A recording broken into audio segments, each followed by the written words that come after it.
Wear this tonight, and your body will become a beauty no man on earth has seen. But listen carefully, do not remove it. Not for any reason. One cold, moonless night, Sandra walked along the narrow forest path, a path even brave hunters avoided in daylight. Her legs moved as if on autopilot. She was running, but not towards anything. She was running away from laughter, from mockery, from a life that seemed to enjoy humiliating her. Her eyes were swollen.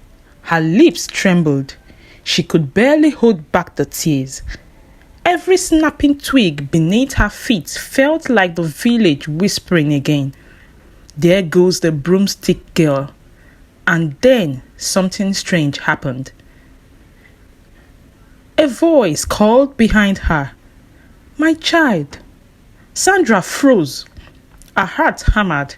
She turned slowly, and there she saw her, an old woman with hair white as harmattan smoke, eyes glowing as if holding centuries of secrets. The woman stretched out her hand, and in it, a small folded piece of silk underwear shimmered under the pale moonlight. "Wear this tonight," the old woman whispered, "and your body will become a beauty no man on earth has seen. But never remove it." Before Sandra could even ask what would happen if she did, the woman vanished. Not walked, not faded, she vanished.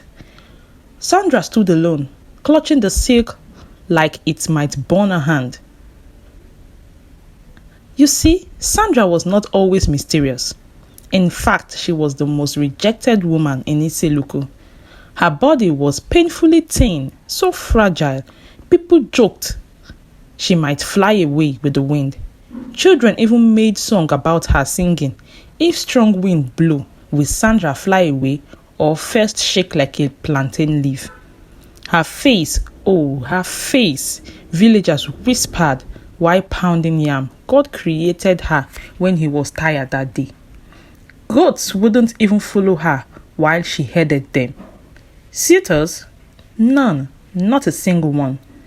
One man even publicly declared, "If Sandra is the last woman on earth, I will marry a cooking pot instead."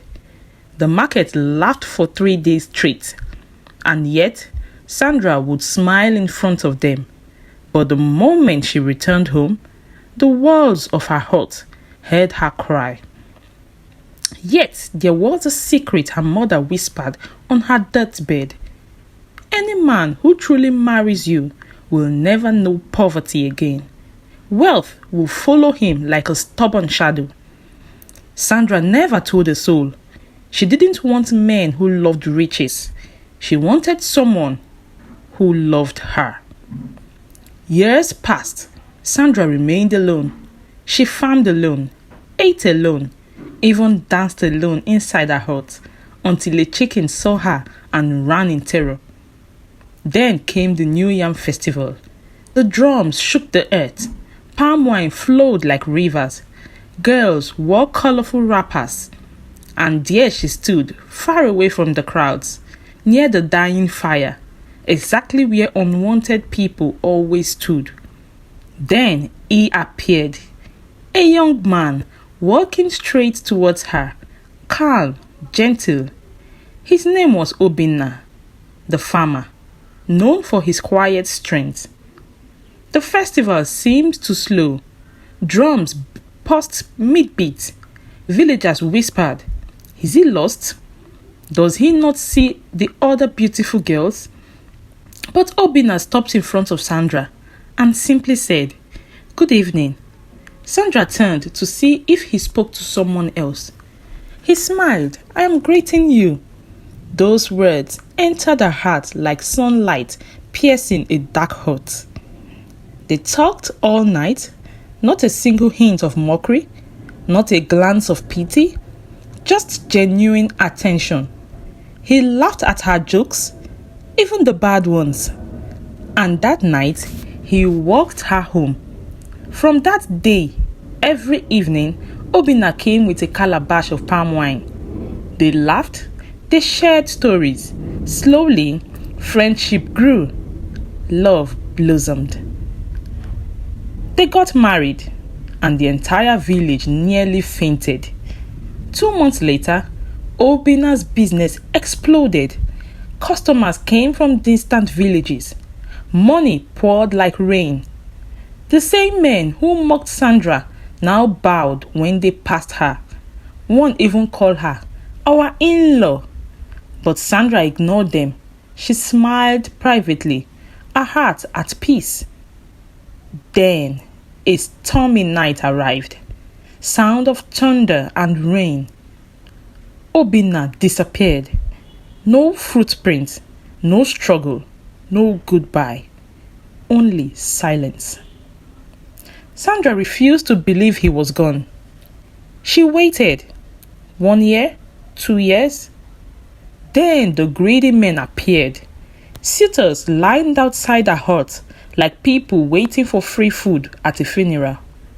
One smooth-talking fisherman, Kanu, cried every evening near her door. His tears were so fake that even the lizards shook their heads. Sandra, lonely and tired of being alone, married Kanu. Immediately, fish began jumping into his nets. He became rich. Then he ran away with a young, beautiful girl. Sandra's heart shattered again.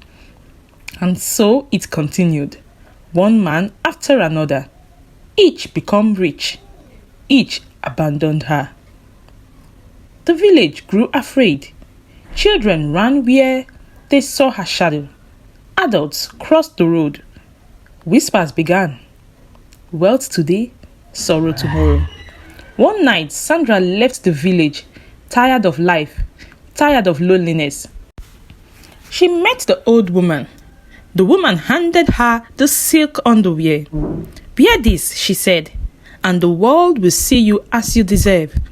But never remove it. Sandra's hands trembled as she took it. That night, she wore it. Morning came, and the impossible happened. Her skin glowed. Her face shone. She became unbelievably beautiful.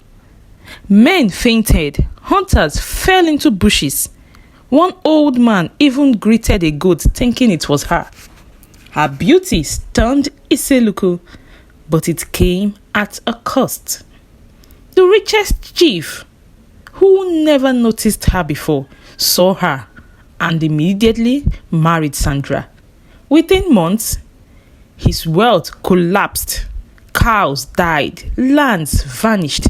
He became a mad beggar wandering the village. Sandra realized her beauty was not a gift. It was a test. It revealed heart. The greedy fell, but the genuine survived. Then one day, Obinna returned, alive. He had been kidnapped by the jealous fisherman Kanu and left in the forest. Hunters found him, half dead. He recovered quietly, waited and returned to Sandra. But Sandra trembled. She understood the curse. If he stayed with her, he could be destroyed too. So she ran back to the forest and begged the old woman to remove the magic. The woman smiled. The magic was never for you. It was to reveal hearts. Only true love survives without reward.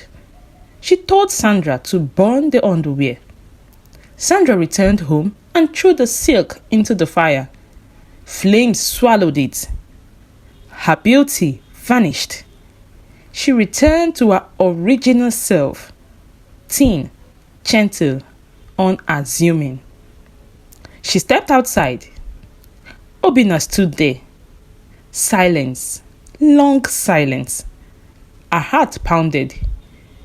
Would he live like the others? Then he walked forward and embraced her. I did not come back for beauty, he whispered. I came back for you. And that night, for the first time, Sandra cried tears of peace. They got married quietly. No drums, no gifts, no crowd. Only truth. Elders in Isele-Uku still tell their children, if you want to test love, remove the rewards. Because many loved Sandra's gifts. Only one loved Sandra. And that made all the difference. What has this story taught you? So story lovers, we have come to the end of today's story. And if you are new here or you've been watching without subscribing, please hit the subscribe button, like, comment on our videos. And don't forget, it's still time with Udoka. See you in our next video and bye for now.